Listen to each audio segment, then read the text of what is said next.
Well, this is a departure.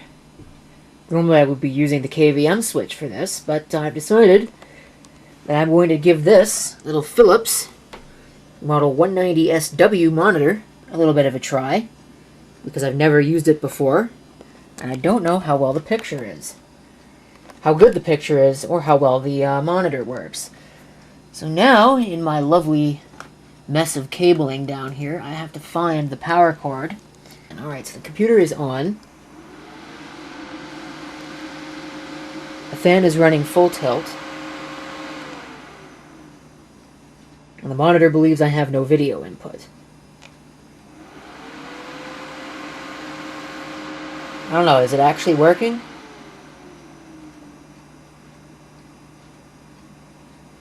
I wonder if this monitor has a problem.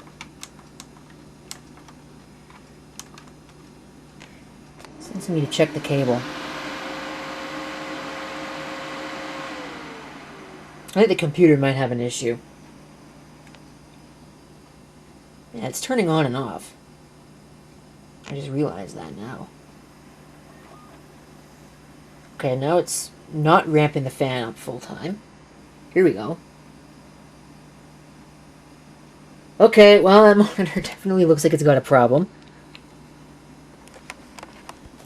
So I don't know what that's all about. Yeah, it's not happy. Press F1 for setup. So I don't know if it's this cable or if it's the VGA on this monitor that's got an issue, or maybe if it's the computer, I don't know. But the cable should be good. I don't know about the computer and I don't know about the monitor, so I'll have to double check on the monitor. That's very interesting though. Core 2 Duo E8400, so it is actually better than what I've got over there already, if only barely. 6 gigs of RAM, that's interesting, so I will upgrade that to 8. 160 gig hard drive. Why is it IDE? That's weird. That should be a SATA drive. At least I thought that it was a SATA drive. The date and time is completely wrong, so that's probably why it was power cycling itself like crazy. So I'll have to replace the CMOS battery. Probably also have to update the BIOS. There is no diskette. There isn't even a place for one on this machine. So this is a thoroughly weenie modern computer. You would think that there could be one right here, but I don't see a space for it. So we'll go ahead and we'll check all this stuff out. Serial port A is disabled. Let's change that to automatic. I'm not sure why that would be disabled. That's weird. It does have a serial port on the back. The parallel port's disabled too. Let's change that to automatic. Set it up properly. Video. I'll set that to automatic. That's probably a mistake. It's Q35 chipset. eSATA. Native mode operation. Automatic. AHCI is on. Okay. So it does support AHCI, so that's good. Audio support's on. Network support is on, maybe, possibly. Boot sequence. Wow, okay, that's weird. We'll set that properly. Please ignore all the noises that you can hear. It's warming up outside, so there's ice falling from the roof. Let's see. I will turn on the logo, why not? Everything else should be set up properly.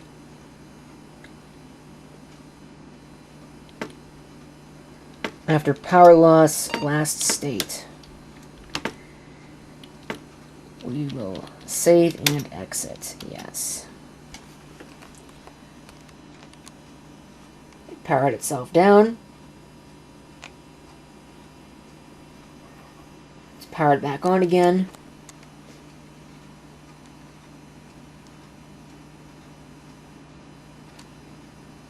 System is starting. Okay, that looks like crap. Shouldn't be anything in the CD-ROM. Oh, there's nothing there.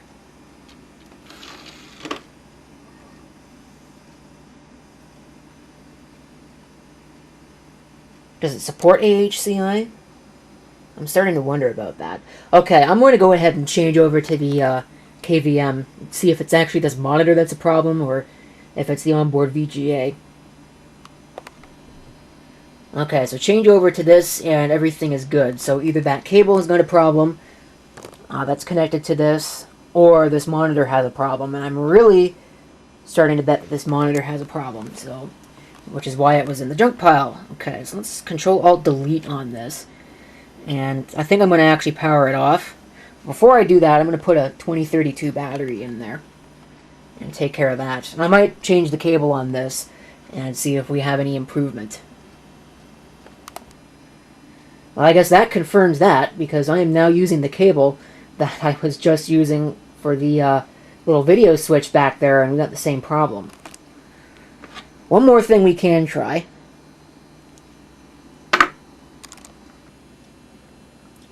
Okay, so we got the machine torn apart here. You can see just how this works. It sort of folds out. I replaced the RAM. This is the RAM that came out right here. These 4 sticks. None of them are matched in any way. These two are 1 gigabyte. One of them is 666 megahertz. This one is 555. This one is a 2 gigabyte. Doesn't really say what speed it is. But this one is a 2 gigabyte 800 megahertz module. So I don't know if it's going to like this memory. I hope it does. Likewise, I'm not really sure how one would go about replacing this hard drive, because I'm not sure how it's held in there.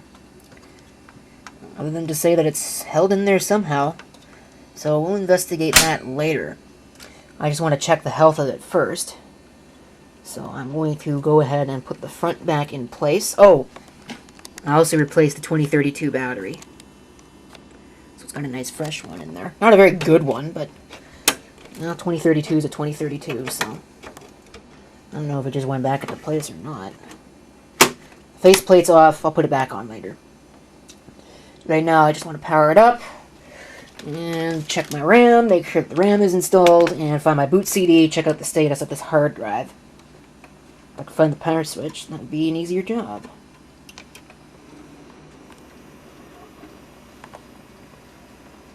So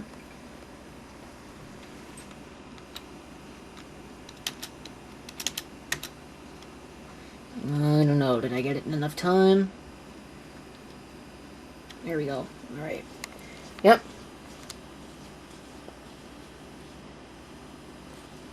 Give me a minute. I love this. Fan 2 not operating. Well, it's very odd considering it's turning and moving air right now. So I don't know what that's all about. But I see what I need to see. So that should be good to go. Now I gotta find my boot CD, and we will see what the system says. Okay, I don't need to find the boot CD because it's right there. So I can actually just grab it. Go ahead and insert it. I'm going to assume that the optical drive works. Should probably actually set the date and time to something reasonably sane. Today is the 7th of March. I cannot believe it's already the 7th of March.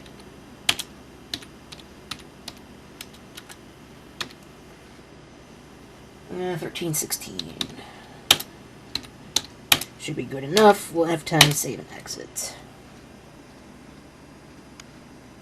Again, I'll make the assumption that the optical drive actually works and I won't be replacing it. Not that it'll matter. I've certainly got plenty of potential replacement drives, so. Okay, the fact that this is off-center is bugging me. Of course, now everything else is going to be off-center.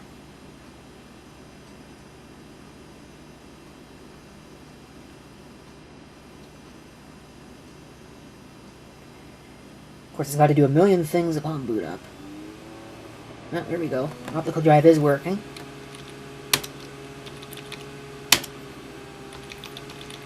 Let's check her out.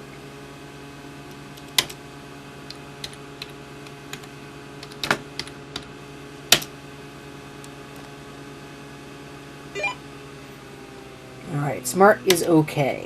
Everything looks good. In that regard, a very low hour drive. So, definitely useful for another project. But I want to get the SSD out. Okay, so the SSD is installed. As it turns out, it's really easy. There's just a couple of pegs that it rides on. It's a little annoying to work with, but definitely straightforward. So now, I'll go ahead and I'll hook this back into the system. And we'll see if it works. Now, I am all for the harmonious relationship between computer vendors. So that is why I have a PC with a Macintosh mouse and a Sun mouse pad. So I'm sure that's going to get all the Macintosh users up in arms. But this was a very convenient mouse. So if it works, why not? I want to use it. Keeps me from having to go and get a mouse out of the drawer. And once again, it's off-center. It's very annoying. I'm going to eject the optical drive so it doesn't try to boot from that again. We'll see if Windows 8 will actually start up on this completely different set of hardware, although it should be, you know, relatively similar enough. Q35 chipset. That it'll work. It might screw up an activation, but... Okay, here we go.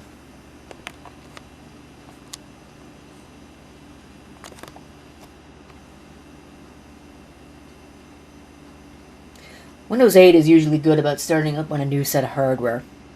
Windows 10 is the same way as well, but where Windows 7 and previous were not. But I don't know why it's got to get everything all ready to go again, because it's pretty much the same hardware. And so I'm sure nothing is going to work. Okay. Well, the mouse actually does work. So I guess I've confirmed this Macintosh mouse works. The Macally, what do they call this? The iMouse. This was a replacement for the hockey puck when that first came out. Because everybody, of course, hated it. And now it's going to open up this stupid thing. Go away. Go away. Thank you. Yep, looks like it's knocked out my activation. So let's go ahead and we'll plug it into the network. I'll assume that the network connection will actually work on this thing. If I can find it, you might be able to check it out. Here we go. Yep, looks like it should work. Identifying. There we go. So drivers will be required. I don't have a right click on this mouse.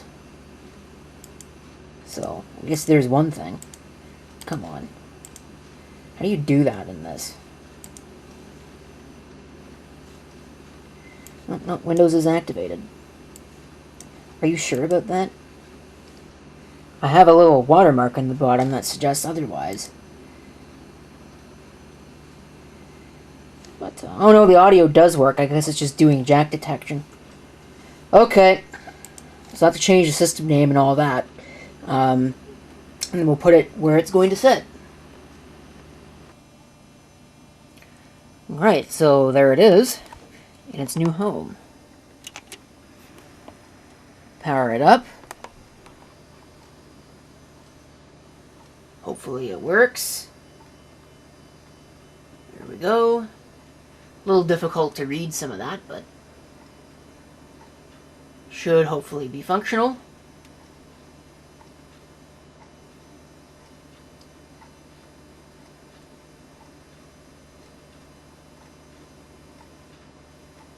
Make sure my keyboard still works too. That's another thing. Be very important.